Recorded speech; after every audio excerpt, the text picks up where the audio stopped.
अब ये कहते हैं कांग्रेस ने क्या किया। तो मैं भाजपा के लोगों से पूछना चाहता हूं, आपकी दृष्टि क्या है? इनकी दृष्टि नकारात्मक है। आज ये युवा की सरकार को गिराने में ये लोग जो अपने लोग गए हैं, ये इस बात को भूल रहे हैं। अभी ठीक है, आपकी सरकार है, उपचुनाव में आप कई तरह से षड्यंत्र करके आ गए हो, पर आने वाले चुनाव में युवा आपको समझ के रखा है कि आप लोग युवाओं के विरोधी हैं, जनादेश के विरोधी हैं। मेरा तो ये कहना है कि आप अपने जीवन को उस उम्र तक वैसे ही काम करने के लिए बनाने में दिमाग लगाओ तो बेहतर होगा। मध्य प्रदेश की राजनीति की बात करते हैं। मध्य प्रदेश में बेरोजगारी बड़ी समस्या निकलकर सामने आ रही। देखा जा रहा है कि बच्चों के पहली बात तो एग्जाम फॉर्म नहीं निकलते। गवर्नमेंट जॉब की बात कर रहा हूँ, चाहे वो पीसीएस रहा हो या अन्य जॉब जो पीई भी लेता है। ये गैर जिम्मेदार सरकार कोई की सुन नहीं रहा है, ना मीडिया का सुन रहा है, ना गरीब का सुन रहा है, ना विपक्ष का। कि साहब हमारे मध्य प्रदेश का युवा बेरोजगार है, आप रोजगार क्यों नहीं देते हैं? और तब स्थगन स्थगित हो, तब स्थगन को अनिश्चितकाल के लिए स्थगित किया जाए और अगले दिन ये पेपर की हेडलाइनों से लेकर टेलीविजन चैनलों तक प्रसारित हो। ऐसा समय कब आएगा? हम लोग इंदिरा गांधी जी को कभी नेता नहीं माने, हम अपने परिवार की मुखिया मानते हैं। मेरा सिद्धांत है कि लोगों के जो जीवन बचा सके वो श्रेष्ठ। नमस्कार, मेरा नाम शुभम शुक्ला है और आज हमारे साथ खास मेहमान डिंडोरी विधायक ओमकार सिंह मरकाम जी हैं। सर, मैं आपको थोड़ा सा परिचय दे दूं अपने शो के बारे में कि मेरा नाम शुभम शुक्ला है, हमारे चैनल का नाम द लोक नीति है और हमारे इस खास प्रोग्राम का नाम है देसी इंटरव्यू, जहां हम लगातार मध्य प्रदेश के जनप्रतिनिधियों का देसी अंदाज में इंटरव्यू कर रहे हैं। और उसी कड़ी में आज पूर्व कमलनाथ सरकार में आदिवासी समाज के मंत्री रहे ओमकार सिंह मरकाम जी हमारे साथ उपस्थित हैं। आज हम इसे देसी अंदाज में इंटरव्यू करेंगे। सर, बहुत बहुत स्वागत है। नमस्कार, धन्यवाद। विधानसभा के सत्र का, शीतकालीन सत्र का आज आखिरी दिन था और आज एक जो होता है ना लाइट कैमरा एक्शन, तो पूरे कैमरे का फोकस आप पर बना रहा और कारण जाहिर है कि आपके कारण ही विधानसभा का स्थगन हुआ। और आपका मुद्दा भी ऐसा था जिसने न केवल मीडिया का बल्कि पूरे मध्य प्रदेश का ध्यान आकर्षित किया है। वो आपने जो एक प्रश्न लगाया था या आपका जो एक आंकड़ा था वो वास्तव में आश्चर्यचकित करने वाला था। और उसी सवाल के साथ मैं शुरुआत करता हूं कि जो आपने विधानसभा में मुद्दा उठाया कि लगभग 21 करोड़ के बजट में शीतकालीन सत्र में 400 रुपए, यानी मतलब सिर्फ 400 रुपए आदिवासियों के लिए बजट रखा गया है। क्या मामला है सर पूरा? देखिए, शीतकालीन सत्र में जी राज्य सरकार के माननीय मंत्री वित्त मंत्री जी ने द्वितीय अनुपूरक अनुदान के लिए लगभग भारित और मतदेय दोनों में 21,500 करोड़ ज़्यादा, 21 करोड़ नहीं 21,500 करोड़ से ज़्यादा, 21,500 करोड़ से ज़्यादा की अनुदान की मांग किया, जिसमें लगभग 2,600 करोड़ तो ब्याज देने के लिए प्रदेश सरकार जो कर्जा ले रही है उसकी ब्याज देने के लिए 2,600 करोड़ का, उससे ज़्यादा का उन्होंने मांग रखा। अब होता यह है कि अनुदान पेश होने के बाद पक्ष और विपक्ष में चर्चा होती है, उसके बाद चर्चा के बाद यह अनुदान स्वीकृत करने का अधिकार सदन में जिसका बहुमत है उसको होता है। अब इसमें हमने देखा कि 21,500 करोड़ से ज़्यादा की बजट में जनजाति विभाग के लिए हमारा, जिसकी आबादी 22% है, मात्र 400 रुपये की प्रावधान, 200 रुपये राजस्व में, 200 रुपये पूंजी में, मात्र 400 रुपये के। हमने कहा कि इसको हम चर्चा में लाएंगे। अन्य विभागों में पर्याप्त 21,000 करोड़ में आप देख सकते हैं, हमारे पास रिकॉर्ड है, किसी विभाग को 2,000 करोड़, किसी विभाग को 100 करोड़, किसी विभाग को 1,000 करोड़, कहीं पर 500 करोड़, इस तरह से किए हैं। परंतु जनजाति कार्य विभाग में हमारा मात्र 400 रुपये रखा। दूसरा सवाल, ओबीसी आरक्षण का मुद्दा बहुत चल रहा है पंचायत चुनावों में और ये लगातार कांग्रेस बीजेपी पर आरोप लगा रही है, बीजेपी कांग्रेस पर, कि ओबीसी आरक्षण खत्म कराने में इनका हाथ है। आप कहते हैं उनका हाथ है। आपका स्टैंड क्या है? और आपके तो अब दोनों हाथों में लड्डू है। अगर सरकार ओबीसी आरक्षण के खिलाफ ऊपर जाती है हाँ सुप्रीम कोर्ट में, तो चूंकि 2018 में भी ये देखा गया था कि बीजेपी से सवर्ण वोटर नाराज हो गए थे, तो एक बार फिर बीजेपी से सवर्ण वोटर नाराज हो जाएंगे। और अगर नहीं जाती है सरकार तो आप सरकार को घेर ही रहे हैं कि ओबीसी आरक्षण आप खत्म कर दिए, आप खत्म कर दिए। तो आपके तो दोनों हाथ में लड्डू है, उधर गए तो ओबीसी पूरा सवर्ण वोटर पूरा नाराज और इधर गए तो ओबीसी उनसे नाराज। कैसे देखते हैं भारतीय राष्ट्रीय कांग्रेस का सिद्धांत, और मैं जहां तक इस बात को समझता हूं कि हमारा हमेशा दृष्टि रहा है प्रदेश हित, राष्ट्र हित, देश हित। हम लोग कभी इस विषय को नहीं देखते कि हमारा कोई ऐसा मुद्दा मिल जाए जिसमें हमें सरकार में आने का अवसर मिल जाए, ये हम कभी नहीं देखते, ना हमारा नीति रहा है। हमारा नीति हमेशा रहा है प्रदेश हित, देश हित। भाजपा की जरूर नीति रहा है कि वो किसी को भी मुद्दा बना लेगा सत्ता में आने के लिए। हमारा जो काम है वो निष्पक्ष है, जनता के हित में। जिस तरह से आज चुनाव की परिस्थिति पर हालात आज प्रदेश में है, मैं समझता हूँ, मैंने हमेशा इस बात को कहा कि जब पंचायत चुनाव का डिक्लेरेशन हुआ, जब निर्वाचन आयोग ने डिक्लेरेशन किया राज्य सरकार की सहमति से, राज्य सरकार ने सबसे पहले जो परिसीमन हुआ था, जो हमारी सरकार में माननीय कमलनाथ जी के नेतृत्व में, परिसीमन की परिभाषा क्या है? परिसीमन का परिभाषा ये है, जैसे मेरे डिंडोरी जिले का जो जिला पंचायत क्षेत्र है उसमें 10 सदस्यों का पहले वहाँ पर चुनाव होता था। परिसीमन के बाद 14 मतलब 4 प्रतिनिधि बढ़े। ये अगर प्रतिनिधि बढ़ रहे हैं उसमें क्या जरूरी था कि कांग्रेस ने लिख दिया था कि परिसीमन के बाद सारे सदस्य कांग्रेस के हो जाएंगे? वो तो गैर राजनीतिक चुनाव होता है। तो भाजपा के लोग ये बताएं, अगर भाजपा के ही लोग चुनाव लड़के आते तो माननीय शिवराज सिंह जी बताएं, क्या सिर्फ आप ही नेता बन के रहना चाहते हैं? भाजपा में जो नेता है वो चुनाव ना लड़े? अगर डिंडोरी में जिला पंचायत का उनके भारतीय जनता पार्टी के अध्यक्ष के रूप में लगातार पिछले 2 कार्यकालों में रहे हैं, तो उसमें अगर 4 लोग और ज्यादा आ जाते तो क्या बुराई थी? मतलब आप ये स्पष्ट कर रहे हैं कि आप लोग कोर्ट में परिसीमन को लेकर गए थे कि जो परिसीमन हमने किया था जिसमें सीटें बढ़ी थी तो सरकार उस प्रारूप में चुनाव कराए। यस। आजकल तो कांग्रेसियों को सवर्ण विरोधी भी कहने लगे हैं। देखिए, आज जो मैं इसलिए कहना चाहता हूँ कि भारतीय जनता पार्टी के लोग बहुत खुले रूप से इस बात को स्वीकार करते हैं कि सनातन धर्म के वो सबसे बड़े उपासक और हितैषी हैं।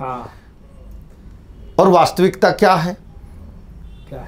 वास्तविकता ये है कि शिवराज सिंह जी हमारे साथ चलें। मां नर्मदा के किनारे मेरा शहर है डिंडोरी। मां नर्मदा हमारा जीवनदायिनी माँ है। दुनिया में सिर्फ एक ही नदी है जिसकी परिक्रमा होती है, मां नर्मदा। आपने यात्रा भी किया, आपने एक एक चीज देखा। उसके बाद मां नर्मदा की स्वरूप पर आज जाकर के आप देखिए, मेरा क्वेश्चन भी था कि मां नर्मदा की प्रदूषण लगातार बढ़ रही है, मां नर्मदा की संरक्षण संवर्धन पर आप क्या काम किए? जरा आप सार्वजनिक सनातन धर्म के प्रमुख लोगों को बुला करके उसकी आप एक प्रेजेंटेशन दे दीजिए कि आपने कितना सुधार किया। वहीं पर देश के प्रधानमंत्री जी भी भगवान राम के भक्त बनने का बहुत बड़ा हमारा कहना है। मैं तो भगवान राम से प्रार्थना करता हूँ, हे भगवान राम, आप देश के प्रधानमंत्री को ऐसा सद्बुद्धि दें कि आपके बताए मार्ग में चलें।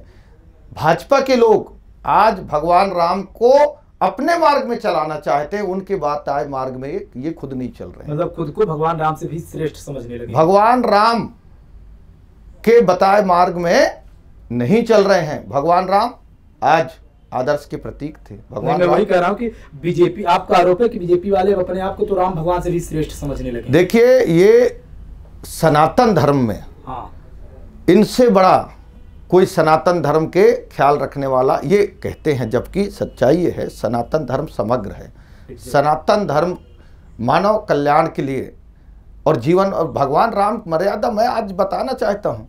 अरे भगवान राम की जिस दिन माननीय मोदी जी थोड़ा सा भी मान लोगे, उस दिन से आपके अंदर अहम चला जाएगा। चलिए मध्य प्रदेश की राजनीति की बात करते हैं। मध्य प्रदेश में बेरोजगारी बड़ी समस्या निकलकर सामने आ रही। देखा जा रहा है कि बच्चों के, पहली बात तो एग्जाम फॉर्म नहीं निकलते। गवर्नमेंट जॉब की बात कर रहा हूँ, चाहे वो PCS रहा हो या अन्य जॉब जो PE भी लेता है।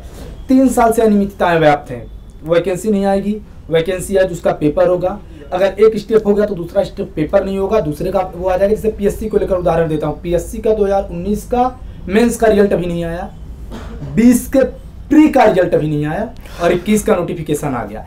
इसको मतलब मैं ये आश्चर्यजनक बात भी है कि कांग्रेस भी इसको सदन में उठाती क्यों नहीं, कि हमारे असली मुद्दा तो किसान है, बेरोजगार है। आज युवा सड़कों पर आने के लिए खुद मजबूर है। आप देख रहे होंगे कि युवा बेचारे लाठी खा रहे हैं, वो सड़कों पर उतर रहे हैं। तो कांग्रेस इन मुद्दों को क्यों नहीं भुनाती है, बजाय कि अन्य मुद्दों की ये ज्यादा प्रायोरिटी इनको आप क्यों नहीं देते, सरकार को घेरते क्यों नहीं, उनसे सवाल क्यों नहीं खड़े करते कि आप इतने सालों से हो सत्ता में, आप युवाओं को रोजगार क्यों नहीं दे रहे हो। बेरोजगारी में तो मध्य प्रदेश कहाँ अव्वल दर्जे में चल रहा है हिंदुस्तान में। देखिए, बहुत सही बात आप कह रहे हैं।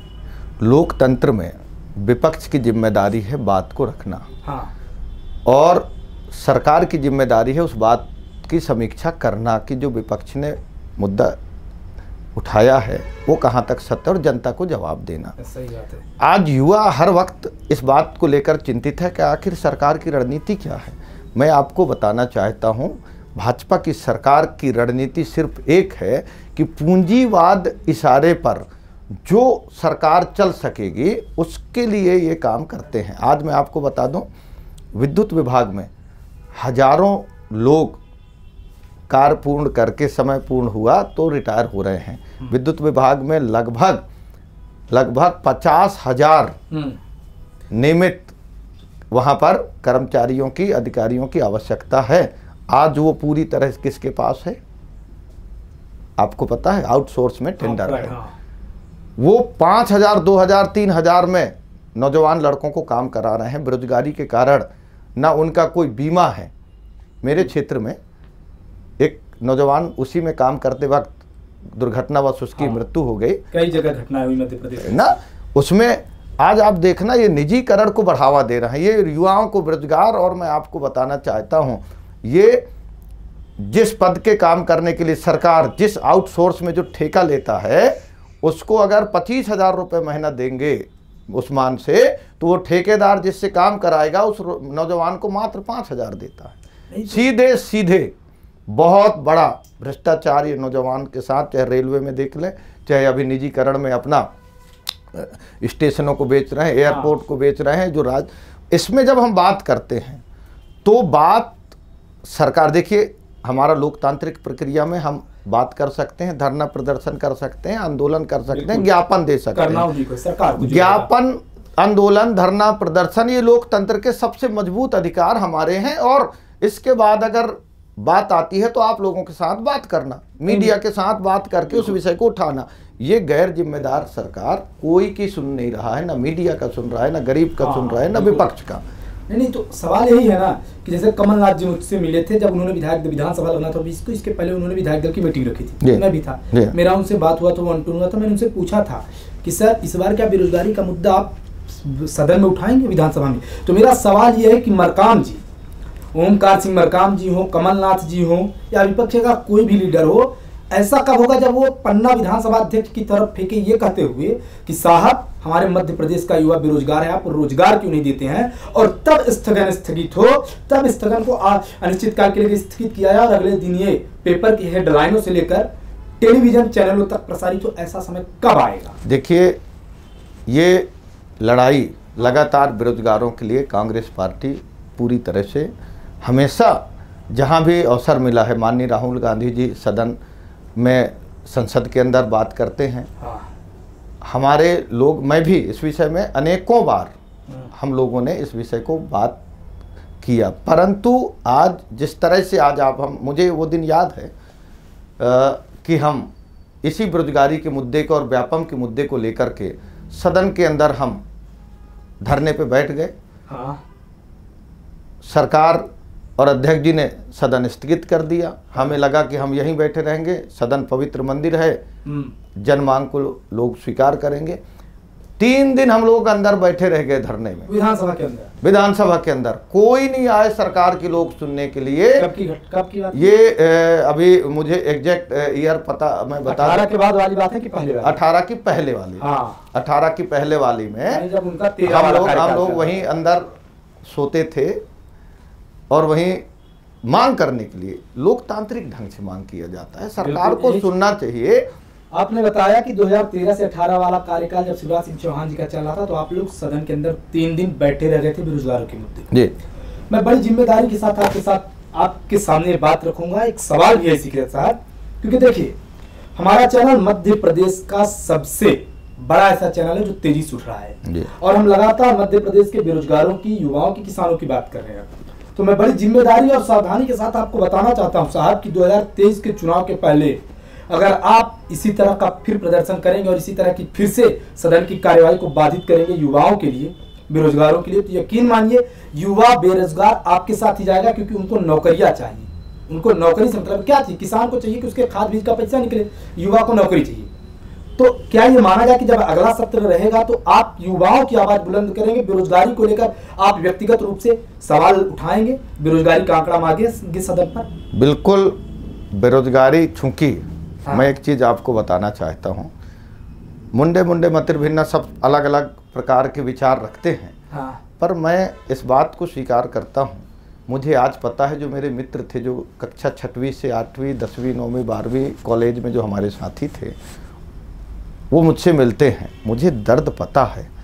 मैं इस बात को नहीं भूल सकता। ठीक है, आज मैं मंत्री की जिम्मेदारी भी निभाया था, मैं विधायक हूँ, पर मैं ये नहीं भूल सकता कि मेरे अपने भाई जो संघर्ष कर रहे हैं। बेरोजगार शब्द जब आता है और जहाँ अपने लोग उस बेरोजगारी से संघर्ष करते हैं तो वो दर्द मुझे पता है। यानी अगली बार आप उठाएंगे। और मैं ये बताना चाहता हूँ, मैं तो युवाओं से भी अनुरोध करना चाहता हूँ, ये देश हमारा अपना है। आप और हमको ये सोचना पड़ेगा कि ठीक है, हम आपको सरकार, मुझे आपने चुन दिया, हम सरकार बन गए, इसका मतलब क्या आप हमारे भविष्य को नुकसान देने वाले निर्णय लेते जाएंगे? जिस तरह से आज भविष्य बन रहा है, कहाँ जा रहा है हमारा सिस्टम, कहाँ, क्या आने वाला भविष्य हमारा कहाँ है? आज युवाओं को सही कैरियर गाइड नहीं मिल रहा, कौन कर रहा है? आज बेरोजगारी बड़ा मुद्दा है, हम इस पर आएंगे, सर से भी कई सवाल पूछेंगे, क्योंकि इनकी भी सरकार कुछ वर्षों के लिए इसी 1.25 वर्षों के लिए सही आई तो थी, लेकिन उसके पहले ये सच है, इनके संघर्षों की थोड़ी सी बात करते हैं, क्योंकि इसमें कोई डाउट नहीं कि ये बेहद कम उम्र में विधायक बन गए थे। लगातार 3 बार ये विधायक बने, अगर मैं गलत नहीं हूँ तो 2008, 13, 18 ये सचिव से शुरू किए थे। पहले युवा कांग्रेस के साथ आप जिला स्तर के सचिव थे और इन्हें राहुल गांधी की खोज कहा जाता है। ऐसा कहा जाता है कि राहुल गांधी जी के काफी करीबी है, और जाहिर सी बात है कि जो व्यक्ति हैट्रिक मार रहा है, यानी जनता उनसे, क्षेत्रीय जनता खुश रहती है, तभी ये जीत के हैट्रिक लगा के आ रहे हैं। और उसके बाद जब सरकार बनती है तो आदिवासी मामलों के मंत्रालय जैसा बड़ा पद भी पाते हैं, और आदिवासियों के लिए जो ये क्रियान्वयन किए उनका व्यक्तिगत मामला है। तो सर आप थोड़ा अपने अगर संघर्षों को लेकर बताएं कि राहुल गांधी की खोज क्यों कहा जाता है आपको, और उनसे आपकी क्या नज़दीकियां हैं, क्या करीबियां हैं, क्या राज है इसमें? देखिए, राहुल गांधी जी का जो आज आप नाम ले रहे हैं, हम बहुत प्रसन्न हो जाते हैं। इसलिए हम प्रसन्न हो जाते हैं कि राहुल जी से संबंध और राहुल जी की जो दृष्टि है, उससे पहले मैं एक चीज़ बताना चाहता हूँ। हम लोग इंदिरा गांधी जी को कभी नेता नहीं माने, हम अपने परिवार की मुखिया मानते हैं। क्यों? क्योंकि उनके निर्णय की वजह से हमारे आदिवासियों की ज़मीन बची हुई है। ज़मीन कौन बचाता है? परिवार का मुखिया बचाता है। जिस तरह से हमारे दादा दादी हमारे लिए चिंतित थे उस समय के, हमारे दादा दादी को समय उनके नाती पोता हम, तो उसी तरह से इंदिरा जी ने हमारे लिए सोच रख के ज़मीन बचाए। और उन्हीं के मैं समझता हूँ कि सबसे अगर ज़्यादा चाहते हैं तो नाती और दादा का रिश्ता होता है, दादी दादा, और इंदिरा जी के अनमोल धरोहर हैं। राहुल जी इंदिरा जी के लाडले सपूत, राजू जी के सुपुत्र हैं। तो उन्होंने जो परंपरा है उसके तहत आगे बढ़ने का काम किया, और उसमें मुझ जैसे पर राहुल जी का नज़र हुआ और उन्होंने अवसर दिया, और जनता ने मुझे उसमें कायम रहने के लिए अपना आशीर्वाद दिया। अगर मैं गलत नहीं हूँ तो 32 साल उम्र रही होगी ना आपकी जब आप पहली बार विधायक बने थे? 32 साल। 32 साल 2008 में आपकी उम्र थी जी। 32 साल, यानी युवा, एनर्जेटिक। हम एनर्जेटिक पर भी आएंगे, और एनर्जेटिक को लेकर आपसे कमलनाथ जी से संबंधित एक बड़ा सवाल भी करूंगा कि कमलनाथ जी का हम लोग कल सप्रे जी हैं, विदिशा कि एक विदिशा की कुरवाई सीट से विधायक है, मैंने उनका इंटरव्यू किया तो उन्होंने सीधे कमलनाथ जी पर सवाल उठा दिया और उन्होंने ये तक कह दिया कि कमलनाथ जी अब बुढ़े हो चुके हैं, वो एनर्जेटिक नहीं है। इसका जवाब देना चाहेंगे आप? देखिए, हरि सिंह सप्रे जी की एक जो सप्रे जी ने कमलनाथ जी के विषय में कहा है, हाँ, मैं सप्रे जी से कहना चाहता हूँ, आप जब समय दें, हाँ, आप अपना समय देना, आप किस चीज़ में हाँ, उनके मुकाबला करना चाहते हैं? काम करने के लिए, डिसीजन लेने में, या फिर कार्यकर्ताओं से मिलने में, या फिर गरीबों के लिए चिंतन करने में? आप किस चीज़ में आप कह रहे हैं सप्रे जी?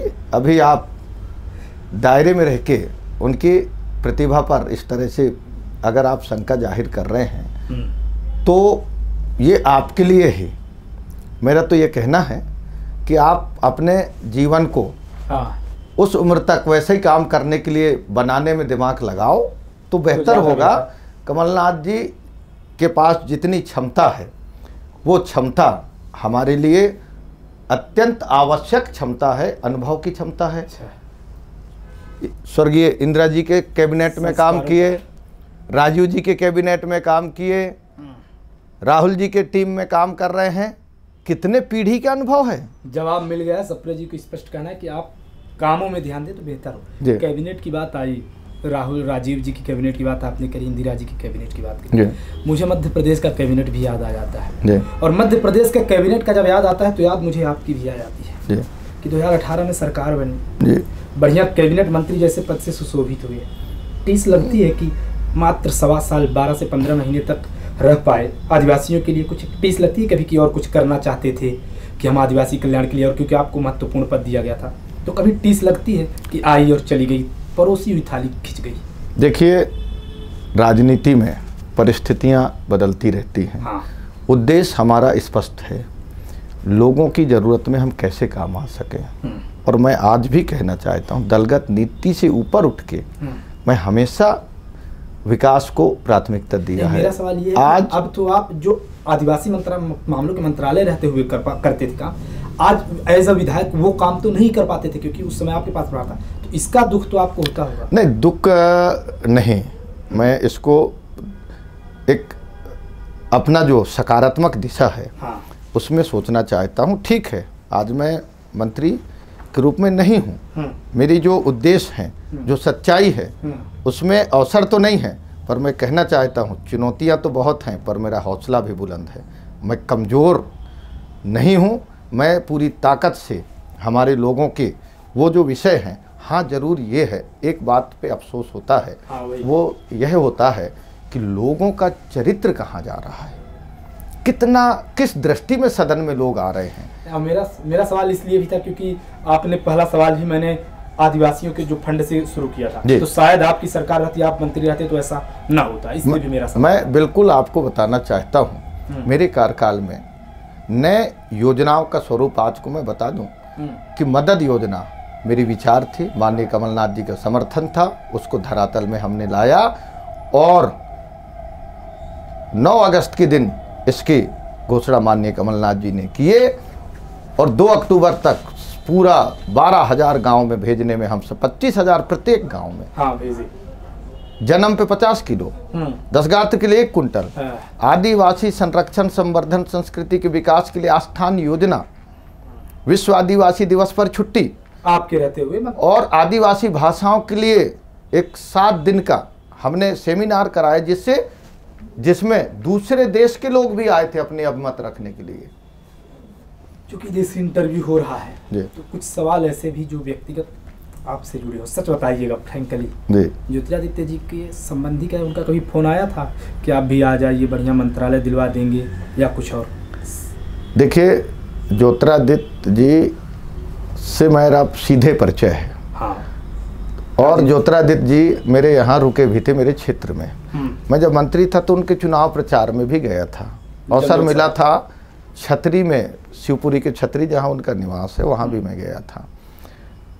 ज्योतिरादित्य जी और उनके लोगों को पता है कि ओंकार सिंह आर्थिक कमज़ोर तो हो सकते हैं पर वैचारिक दृढ़ निश्चय है। और मैं सिंधिया जी से कह सकता हूँ, ठीक है, अवसर है, आप सोने की चम्मच लेके आए हैं और हम उस जमीन में आए हैं, पर याद रखना कि आपके सोने की चम्मच का रेट इधर उधर हो सकता है, पर हमारी ईमानदारी का भी इधर उधर खरीदी नहीं जा सकती। उनको उनके लोगों को पता है कि जाने से कोई मतलब, पत्थर पर सर मारने से क्या उनको मतलब, पता है, उनको पता रहा कि ओंकार सिंह जी के पास जाएंगे तो वो कहेंगे कि आ जाइए, अभी हमारे माननीय कमलनाथ जी के साथ काम करिए, फिर आने वाला समय देखो, प्रकृति है, निरंतर समय बदलता है। और आप युवा हैं, और जितना राहुल गांधी जी ने ज्योतिरादित्य जी को सम्मान दिए, मैं समझता हूँ ये सम्मान किसी को नहीं मिला था जो माननीय राहुल गांधी जी ने ज्योतिरादित्य सिंधिया को दिए थे। परंतु ज्योतिरादित्य सिंधिया जी किस कारण से, अब ये तो मुझे लगता है, इसी बात को जब हम लोग चिंता करते हैं तो मुझे सिंधिया जी सरकार जाने में कोई अफसोस नहीं है। अफसोस है कि जनता की दृष्टि हमारे प्रति गलत हो गया, कि नेता लोग भाई गलती वो करें, सुनने सबको मिलता है, आप सब लोग कहोगे कि अरे यार नेता, तो एक कहावत है, मछली सारे तालाब को गंदा कर दिया। इनके चक्कर में नेताओं पे विश्वास कम हो गया। और मैंने तो अभी एक विधायक जी से कहा, जो उस दल में चले गए, मैं क्या है यार, सिलावट जी तो नहीं थे? नहीं मैंने कहा कि आप लोगों के जाने के बाद गांव में थू-थू होती है। नहीं, थू-थू नहीं हो रही है, झगड़े बढ़ गए हैं। अच्छा, आपस में एक दूसरे पे विश्वास नहीं कर रहे हैं कि कब कौन चला जाए, कौन कहाँ चला जाए। और वो राजनीतिक जो छोड़ो, लोग परिवार में विश्वास नहीं कर रहे हैं कि वो भाग गए वैसे ही। तो ये जो दशा इन्होंने बनाया, उनका आरोप भी देखिए ना, बेचारे क्या गलत कर रहे हैं। उनका आरोप भी तो है कि आप उनकी सुनते नहीं थे। अब आज ही देखिए, शिवराज जी के पास गए, वो सीएम पहले वो शिवराज जी बने, उन्होंने अपने मन के कई मंत्री बनवा लिए। आज ही 25 लोगों को निगम में नियुक्ति मिली है। आपके साथ जब आपकी सरकार थी तो आपने निगम की नियुक्ति भी नहीं दी थी, और उसमें ज्योतिरादित्य सिंधिया समर्थकों को तो बढ़ चढ़ कर दिया गया। इमरती देवी जी जो हार गई थी, वो भी निगम मंडल में शामिल की। देखिए, जितनी नियुक्ति, जितने लोग मंत्री थे, चाहे सिलावट जी हों, चाहे आपके सिसोदिया जी हों, चाहे राजपूत जी हों, चाहे प्रद्युमन सिंह तोमर जी, ये सब मंत्री थे। मैं चूंकि सदस्य था, सबसे ज्यादा इन्हीं का चलता था। अच्छा, अगर निगम मंडलों में अगर नियुक्ति की जो बात कर रहे हैं, उसमें भी सबसे ज्यादा पावरफुल, और मैं आपको बता दूं कि जो आप युवाओं की रोजगार की बात कर रहे हो, अगर ये लोग सबसे बड़े दुश्मन हैं, तो ये युवाओं का दुश्मन है। कमलनाथ जी के मंत्रिमंडल में युवा थे, युवा मंत्रिमंडल था, उसको रोकने का काम भाजपा ने किया है, युवा विरोधी है। तो अब वाले बुड्ढों की है। अब तो ये देख लो, आप सबको पता है, तो आप कहिए ना खुलकर, बुड्ढों की है। अब आप शिवराज सिंह के आप देख लीजिए, सबका आप उम्र देख लीजिए, और कमलनाथ जी के 28 हम लोग कैबिनेट में, कितने हम यंग थे। हाँ, युवा, औसत एज युवा था। आज ये युवा की सरकार को गिराने में ये लोग, जो अपने लोग गए हैं, ये इस बात को भूल रहे हैं। अभी ठीक है, आपकी सरकार है, उपचुनाव में आप कई तरह से षड्यंत्र करके आ गए हो, पर आने वाले चुनाव में युवा आपको समझ के रखा है कि आप लोग युवाओं के विरोधी हैं, जनादेश के विरोधी हैं। व्यक्तिगत सवाल पर आता हूं, आपकी पोस्टें देखते रहता हूं, आपके सुपुत्र जी वाइल्ड लाइफ फोटोग्राफर बनने का उनको शौक है, बताया जाता है कि सांप वाँप भी पकड़ लेते हैं। आप वीडियोस फोटो शेयर करते रहते हैं, क्या प्रमोट कर रहे हैं उनको, या पुत्र मोह में एक जो होता है ना कि जो उनका शौक है तो उसको प्रसारित करने का कार्य कर रहे हैं? देखिए, मेरा ऐसा मानना है कि मेरा बेटा एक मानव और जीवों के प्रति संवेदनशील रहे। जीवन महत्वपूर्ण है, और मेरी सिद्धांत भी रही है। आज जैसे लोग दुनिया को मानते हैं कि सबसे पावरफुल कौन है, जिसके पास मिसाइल है, तमाम तरह के बम हैं, मतलब ये है कि उनकी ताकत इस बात की है कि लाखों लोगों को एक सेकंड में वो मार सकते हैं। मैं उसका विरोध करता हूँ, मैं कभी इसका समर्थन नहीं। मेरा सिद्धांत है कि लोगों के जो जीवन बचा सके वो श्रेष्ठ है, और वो संस्कार मैं देने की कोशिश करता हूँ, ताकि लोगों के ज़रूरत में एक वो मानवीय दृष्टि से उपस्थित रहे। चुनावों में गृह मंत्रालय का कितना साथ मिलता है आपको? गृह मंत्रालय समझ रहे होंगे। जी जी, नहीं देखिए, पत्नी से संबंध आज हमारा जो राजनीतिक जीवन है, हाँ। क्योंकि हम गृहस्थ आश्रम स्वीकार करके राजनीतिक सेवा कर रहे हैं, और जिस तरह से गृहस्थ जीवन में घर का जो साथ होता है वो बहुत महत्वपूर्ण होता है। आज हम भोपाल में हैं, घर में वहाँ कार्यकर्ता आ रहे हैं, तमाम तरह की समस्याओं से जुड़ा हुआ विषय है। नो डाउट दाम्पत्य जीवन में एक दूसरे के बहुत बड़ा सहयोग होता है। इन पदों की संचालन में खास करके बहुत ज़्यादा जिम्मेदारी होता है, और मैं बड़ा खुशनसीब हूँ कि हमारे बीच में लगातार समन्वय के साथ लोगों के हित में हम काम करते हैं। पत्नी सहित, बच्चे सहित, हमारे भाई हैं, भतीजे हैं, सब सहित। समय का अभाव होगा आपके पास, 2 से 3 और सवाल, थोड़ा कड़े भी रहेंगे, थोड़ा राजनीति से जुड़े भी। सप्रे जी से ही इंटरव्यू ले रहा था, उन्होंने दिग्विजय सिंह पर कटाक्ष किया कि राजा माजा, ऐसे उनका शब्द था कि राजा माजा है, हमारे महाराजा के क्या लेवल के हैं। ज्योतिरादित्य सिंधिया जी को महाराजा का अपमान हुआ, हमसे नहीं देखा गया, हम बोले आइए आपको ससम्मान ले लेते हैं। और कांग्रेस पर भी आरोप लगता है, सप्रे जी का भी आप जवाब दे लीजिएगा। साथ ही साथ ये सवाल भी, दिग्विजय सिंह जी का गुट अलग, अरुण यादव जी का गुट अलग, कमलनाथ जी का गुट अलग अगर गुट है तो आप किस गुट में हैं, और अगर नहीं है तो इस बारे में आपका क्या कहना है? देखिए, यहाँ पर कोई गुट नहीं है। हाँ। यहाँ पर सिर्फ एक ही गुट है, वो है कांग्रेस गुट। जहाँ तक हर आदमी की दिनचर्या है, मुंडे मुंडे मतिर्भिन्ना। हाँ। एक संयुक्त परिवार रहेगा, हर आदमी का अलग अलग कमरा रहेगा। वो कमरे में ये तो निजता का मामला होता है कि कार्य संचालन किस तरह से करना है। अब भाजपा के लोग, देश की आज़ादी के बाद भारत को कांग्रेस ने संविधान दिया, उसमें भी आज ये कहते हैं कि कांग्रेस ने क्या किया। दूसरी बात, देश के प्रधानमंत्री पद में रहते हुए कांग्रेस ने आज़ादी के पहले तो जो शहादत दिया तो दिया ही, आज़ादी के बाद भी महात्मा जी की शहादत कांग्रेस ने दी है। महात्मा जी की शहादत, जो उनको गोली मारा, उसके लिए ग्वालियर में मंदिर बना रहे हैं। तो ये वास्तविकता है। इंदिरा जी प्रधानमंत्री पद में रहते हुए जीवन दिया। राजीव जी प्रधानमंत्री, हमारे पूर्व प्रधानमंत्री, उनका जीवन गया। अब ये कहते हैं कांग्रेस ने क्या किया, तो मैं भाजपा के लोगों से पूछना चाहता हूं, आपकी दृष्टि क्या है? इनकी दृष्टि नकारात्मक है। इनका नकारात्मकता इसलिए बनी हुई है कि इनके जो मातृ संस्था है आरएसएस, उसने सिर पे ब्लैक कलर की टोपी लगा के रखा है, जो ब्लैक नेगेटिव एनर्जी क्रिएट करता है। एक दो और जल्दी सवाल व्यक्तिगत की, जाहिर सी बात है आप राहुल गांधी जी के काफ़ी करीबी हो, सेंट्रल लीडर है, फ्रैंकली बताइएगा खुल के, ताकि हमारे दर्शक भी जान सकें, राज्य में आप सबसे ज़्यादा किसके करीबी हैं? देखिए, राज्य में हम सबसे ज़्यादा हमारे कार्यकर्ताओं के करीब हैं। अच्छा। और जनता के करीब हैं।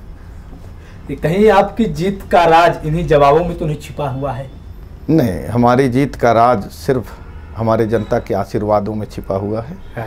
और जनता के आशीर्वाद ही यहाँ अवसर देता है। चलिए, एक और आपके समाज से जुड़ा हुआ सवाल, आपके समाज से, हमारे समाज से, मैं तो जानता हूँ व्यक्तिगत रूप से, लेकिन आज मैं आपको एक मंत्री महोदय जो पूर्व मंत्री रहे हो कैबिनेट के, उनके मुँह से आपको, कई लोगों को लेकर, जो शहरी लोग हैं उनको लेकर एक अनियमितता रहती है, बेचारे गूगल भी सर्च करते हैं। ये जो एक नारा रहता है आदिवासी समाज का, जय जोहार, इसका क्या अर्थ है? थोड़ा सा आप हमारे दर्शकों को बताएं। देखिए, जब हम एक दूसरे से मिलते हैं तो हर धर्म संस्कृति के अभिवादन का अपनी वो है एक स्पष्ट, उसमें कुछ सिस्टम होता है। अच्छा। स्लोगन होता है, जय सेवा, जय जोहार। हाँ। ये हमारा प्राकृतिक भाषा है और हमारा अपनापन दिखाता है के साथ हमारी संस्कृति, जल जंगल जमीन, हाँ, जल जंगल जमीन और सेवा। हाँ। सेवा भाव, आप दुनिया के अंदर धर्म का सबसे बड़ा कोई अगर एक रास्ता है तो सेवा भाव भी है, जिसके लिए सभी लोग बताते हैं। तो ये हमारा प्राकृतिक व्यवस्थाएं हैं। 21 चल रहा है, 22 है, 22 के बाद 23 है, उसको मतलब नवंबर में होने शायद 23 चुनाव, 2 साल बाद। क्या लगता है कांग्रेस आएगी कि नहीं आएगी? देखिए, 2 साल बाद हाँ। जो चुनाव होगा, हाँ। हमारा पूरा मानना है कि भारतीय राष्ट्रीय कांग्रेस को जनादेश मिलेगा। कितनी सीटें आएंगी लगभग? और उसमें एक अच्छा बहुमत के साथ, क्योंकि व्यक्ति को एक बार आप गुमराह करोगे, 2 बार आप गुमराह करोगे, तीसरे बार आप करोगे, इसके बाद वो जब समझ जाएगा तो हमेशा के लिए फिर उसकी निगाहों से आप गिर जाओगे। आज भाजपा के लोगों को लोग समझ गए हैं कि ये कहते कुछ हैं, करते कुछ। सरकार आई तो मुख्यमंत्री कमलनाथ जी होंगे। देखिए, हमारे नेता कमलनाथ जी आज हैं और हमारा हम पूरा विश्वास के साथ कह सकते हैं कि माननीय कमलनाथ जी का जो अनुभव है, उस अनुभव के साथ, और मैं आपको बताना चाहता हूँ, माननीय कमलनाथ जी हमारे राष्ट्रीय नेता हैं। राष्ट्रीय नेता हैं, सांसद रहे हैं। हाँ, हमारा सौभाग्य है कि वो हमारे मध्य प्रदेश के लिए समय दे रहे हैं, उसका लाभ हमारे प्रदेश को मिलना चाहिए। रैपिड राउंड टाइप का 1-2 सवाल जल्दी से। कांग्रेस में कोई गुटबाजी नहीं है? कोई गुटबाजी नहीं है, सब कुछ सही है संगठन में? बहुत संगठन में हमारा सब कांग्रेस परिवार के सब सही है। कमलनाथ जी, अरुण जी, दिग्विजय सिंह बिल्कुल एक ही तरह हैं, मतलब एक हैं। देखिए, अभी भी हमारे सभी नेता हमें एक मंच में दिखाई देते हैं। अब किसके अंदर की क्या बात है ये नहीं जानता, वो तो अंतर्यामी लोग जानते होंगे, हम तो साधारण मनुष्य हैं। श्योर है कि 23 में अगर आपकी सरकार आई तो फिर कोई ज्योतिरादित्य सिंधिया कांग्रेस में नहीं रहेंगे? पूरी कोशिश हमारी है कि फिर कोई ज्योतिरादित्य न बने। हमारी पूरी कोशिश है। और इस बात को लेकर के हम, चूंकि हमें पता है ये गांधी जी की पार्टी है और गांधी जी ने ये कहा है कि हमेशा अपने कर्तव्य के प्रति सजग रहिए, हम हैं। बस सब आखिरी सवाल अपने चैनल से जुड़ा हुआ, उसके बाद क्लोजिंग करूंगा। हमारे चैनल को लेकर आपकी क्या राय है, अगर आप कुछ कहना चाहें? देखिए, आपने बहुत अच्छा, क्योंकि मैं 2008 से हूँ और जिस तरह से आपने मुझसे चर्चा किया, इससे लगता है, देखिए आज आप चैनल के माध्यम से हैं, इससे पहले आप हमारे अपने प्रदेश और देश के एक जिम्मेदार नागरिक हैं। आप हमारे ये है कि आप मीडिया के माध्यम से हो, मैं राजनीति में हो, कोई बिजनेस है, कोई ब्यूरोक्रेट में है, इससे पहले हम एक जिम्मेदार नागरिक, और हमारा आपका कर्तव्य है कि सच्चाई पे अपन बात करें। और आपने जो सच्चाई के साथ चर्चा किया है, मेरी शुभकामनाएं हैं कि आप सकारात्मक रह के आगे बढ़ें, क्योंकि ये बात मैं बेबाक कहना चाहता हूं कि जो हमारा मीडिया का जो मूल्य है, उस पर भी कारपोरेट के लोगों ने आप जैसे नौजवानों की मेहनत पर अपना आधिपत्य बनाने की कोशिश कर रहे हैं। और मैं आपके चैनल के माध्यम से कहना चाहता हूं कि आप लोग डरो मत जी, हम लोग, हमारे नेता राहुल जी आपके साथ है, ये देश आपका हमारा है, हमारी कोई गलती है आप बेझिझक कहिए। मतलब कल को अगर मान लीजिए सरकार को आईना दिखाते दिखाते हम पर आँच आई तो आप साथ हैं, ये कहना चाहते हैं? बिल्कुल बिल्कुल। और मैं कहना चाहता हूं और उन लोगों को भी सचेत करना चाहता हूं, कारपोरेट के जो लोग हैं, मल्टीनेशनल कंपनियां के जो लोग हैं, सावधान हो जाओ, भारत की भूमि है। हर नौजवान की प्रतिभा को आप खरीद नहीं पाओगे, हमारे चाहे मीडिया में हो, चाहे राजनीति में, चाहे ब्यूरोक्रेट में हो। ये भारत भूमि के नौजवान अपना अधिकार के लिए जिस दिन जाग जाएंगे, उस दिन आप लोगों की जो यहाँ दमनकारी नीति चला रहे हो वो बंद हो जाएगा। आपके इन अनमोल शब्दों के लिए बहुत बहुत शुक्रिया। और मैं अपने दर्शकों को भी पूरी श्योरिटी के साथ कहना चाहूँगा कि चाहे बीजेपी रहे और चाहे रहे कांग्रेस, हम इसी तरह आपकी आवाज़ बुलंद करते रहेंगे। आज माननीय कांग्रेस के विधायक थे, कल हो सकता है कोई बीजेपी के विधायक यहाँ पे बैठे रहें, हम उनसे इसी बेबाकी से सवाल करते रहेंगे। और सवाल हमेशा सत्ता से किया जाता है। विपक्ष की रणनीति को चर्चा हो सकती है, विपक्ष के तौर तरीकों को लेकर चर्चा हो सकती है, लेकिन जनता के मुद्दों के बाद सत्ता से हम लगातार उठाते रहेंगे, बिना डरे, बिना झुके, इसी तरह बेबाकी से, और इस तरह का प्रोग्राम करते रहेंगे। आप हमारे कार्यक्रम में आए सर, आपका बहुत बहुत धन्यवाद। धन्यवाद। धन्यवाद।